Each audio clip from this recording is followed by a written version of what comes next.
Muy buenos días. Sean bienvenidos nuevamente a mi canal para continuar con el curso de Bioquímica de la Facultad de Medicina Veterinaria y Zootecnia en la Universidad de Colima.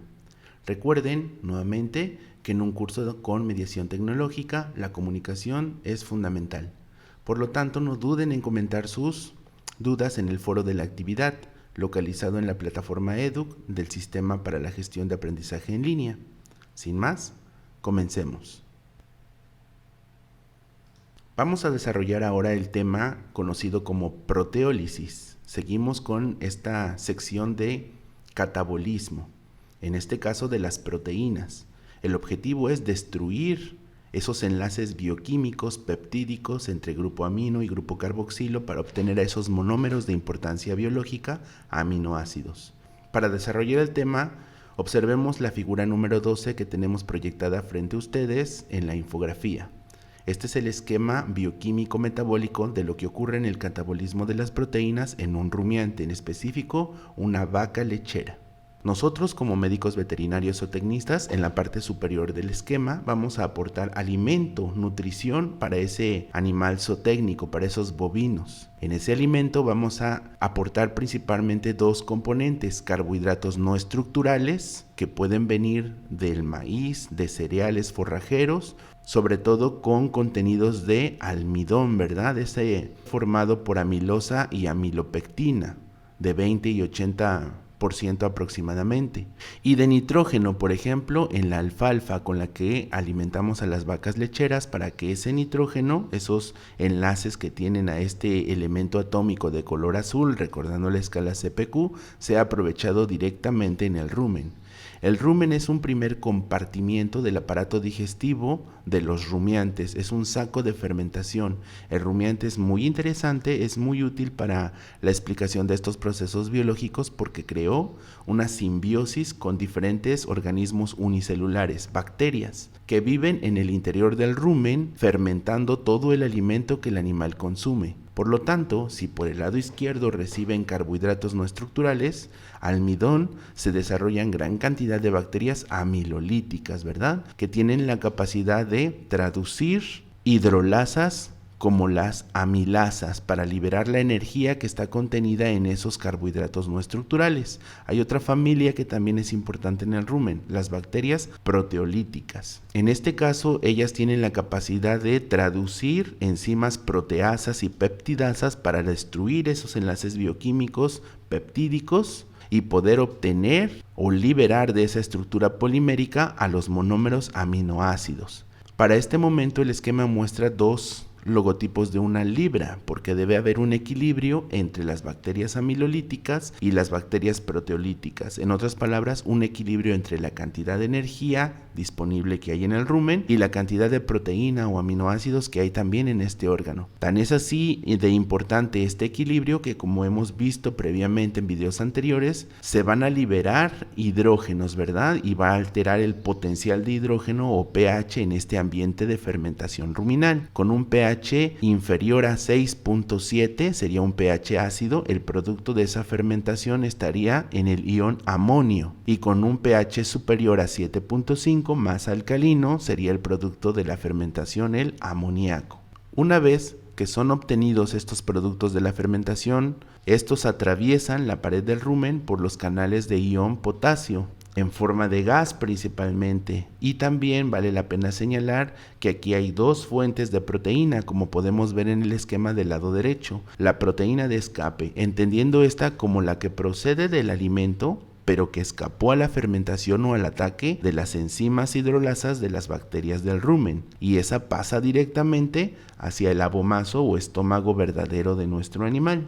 Y por el otro lado, proteína bacteriana, ya que el alimento es empapado en saliva y fija en este pegamento biológico bacterias amilolíticas y bacterias proteolíticas, y estas por arrastre llegan de la misma manera al abomaso.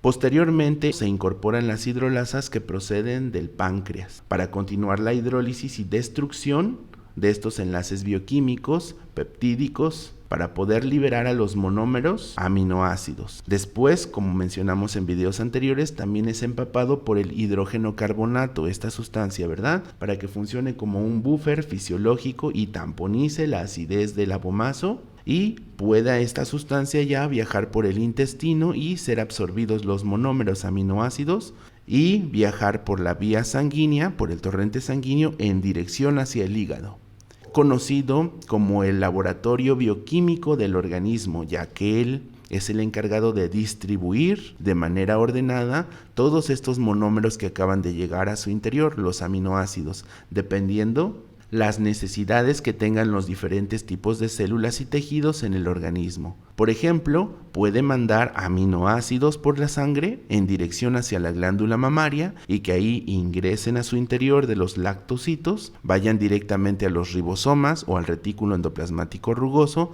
de estas células y empiecen a traducir a las diferentes caseínas, como caseína alfa, beta, kappa y gamma, que formarán parte de la fracción proteica de la leche. También puede sintetizar beta-lactoglobulina o participar en una glucosilación proteica en el aparato de Golgi para obtener lactoalbumina, ¿verdad? Estos aminoácidos pueden ser dirigidos por medio del hígado y su circulación sanguínea hacia los neutrófilos. Y ahí, a nivel de la glándula mamaria, biosintetizar o traducir lactoferrina, que es un antibacteriano de origen biológico. También pueden ser utilizados por los linfocitos B para que en su momento de evolución a plasmocito puedan en sus ribosomas y en sus retículos endoplasmáticos rugosos traducir inmunoglobulinas, los anticuerpos, para defender a la vaca de infecciones, por ejemplo, de tipo bacteriano o viral. Por lo tanto, estas inmunoglobulinas no son otra cosa más que proteínas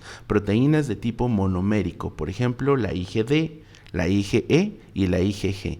De tipo dimérico, por ejemplo, la IgA, y pentamérico en el caso de la IgM. También los aminoácidos pueden ser dirigidos por el torrente sanguíneo hacia los miocitos, esas células musculares, para que el ribosoma sintetice más proteína muscular y nuestra vaca gane masa corporal e incremente su peso. En otra ruta bioquímica, los aminoácidos pueden ser dirigidos hacia la síntesis de piruvato. Recordemos a esta molécula por videos anteriores. 3 átomos de carbono, 3 átomos de hidrógeno y 3 átomos de oxígeno, una molécula cargada eléctricamente y con la capacidad de atravesar rápidamente la membrana mitocondrial para poderse convertir en acetilcoenzima A y almacenarse dentro de la mitocondria para estar disponible de ser utilizada en cualquier proceso bioquímico de generación, ¿verdad? De génesis. Ahora es importante señalar que el metabolismo de este animal conoce la necesidad de ese equilibrio en el rumen entre bacterias amilolíticas y bacterias proteolíticas. Por lo tanto, conoce que tiene que tener un suministro constante de aminoácidos para poder traducir nueva proteína bacteriana y que ese equilibrio se mantenga estable. Por lo tanto, tiene una ruta de reciclaje de estos aminoácidos y es transformándolos en urea en el hígado, y la urea viaja nuevamente vía saliva para que el animal otra vez tenga disponible estos aminoácidos en el rumen. Por eso se les conoce como rumiantes, porque están siempre masticando, reciclando urea constantemente. Cuando el amonio llega por el torrente sanguíneo al hígado, se encuentra de manera inicial a los hepatocitos periportales, ingresa al citoplasma, ingresa a la matriz mitocondrial y ahí se une con el hidrógeno carbonato, este principal buffer biológico que conocemos en videos anteriores, y participa adenosina trifosfato con sus grupos fosfato, ¿verdad? Porque esta molécula que acaba de ingresar es tan pequeñita que puede volver a salir de la matriz mitocondrial. Por lo tanto, con la presencia de la carbamil fosfato sintasa, se obtiene o se toma de ese ATP un grupo fosfato para pegárselo a la molécula y evitar que ésta salga. Es el anclaje bioquímico nuevamente presente en este proceso, ¿verdad? Posteriormente del citoplasma llega la ornitina, una molécula muy pequeñita, y con la ayuda de otra enzima diferente, ornitina transcarbamilasa, se retira el grupo fosfato y se une la ornitina en esa molécula. molécula para sintetizar ahora una nueva molécula que tiene el nombre de citrulina, pero esta ya no tiene el grupo fosfato pegado en su estructura, por lo tanto puede atravesar con relativa facilidad la matriz mitocondrial para dirigirse ahora hacia el citoplasma.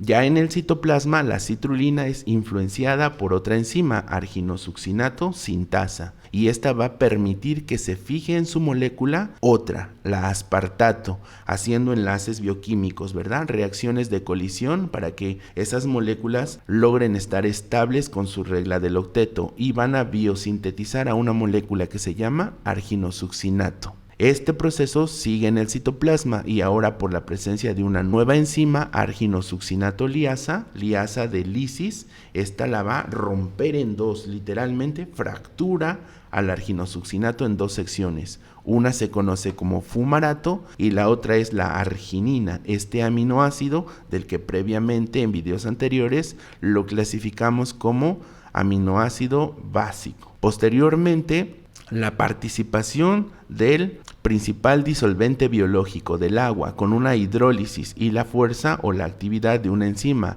arginasa va a hidrolizar esta molécula incrementando su concentración de agua utilizando sus puentes o enlaces de hidrógeno y la va a dividir otra vez en dos, en urea y en ornitina. La urea, como vimos previamente en el esquema anterior, puede viajar nuevamente por la saliva hacia el rumen y ser reciclada, o si está en exceso, puede viajar hacia los riñones y perderse o excretarse en orina. En el caso de la sección de la ornitina, la otra parte de esa molécula que quedó libre, como es chiquita, nuevamente puede ingresar a la matriz mitocondrial para continuar el ciclo y ser utilizada nuevamente para volver a sintetizar citrulina.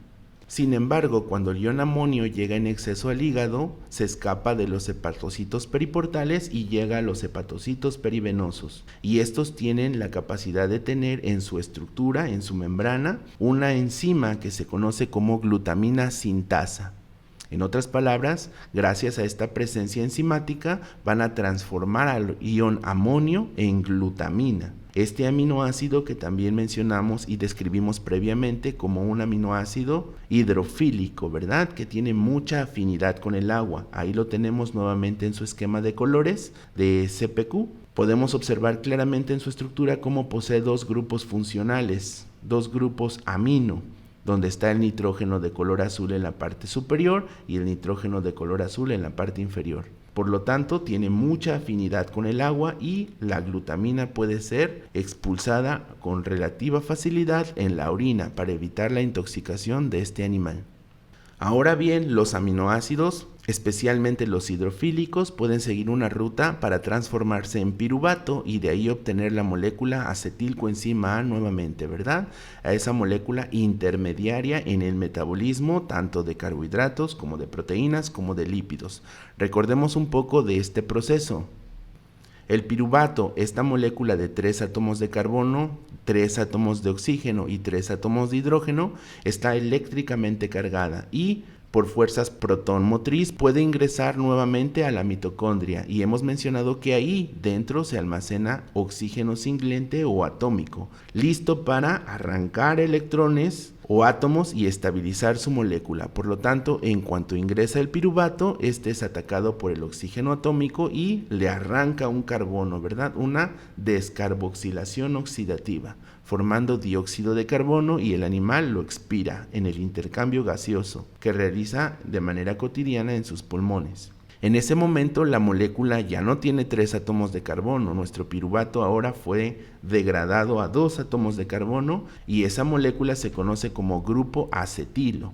Para que sea estable y no se salga de la mitocondria, vamos a necesitar agregar una coenzima A y de ahí se obtiene nuevamente la molécula acetilcoenzima A, susceptible para almacenarse ahí y ser utilizada después por cualquier tipo de célula para los procesos de génesis, de creación.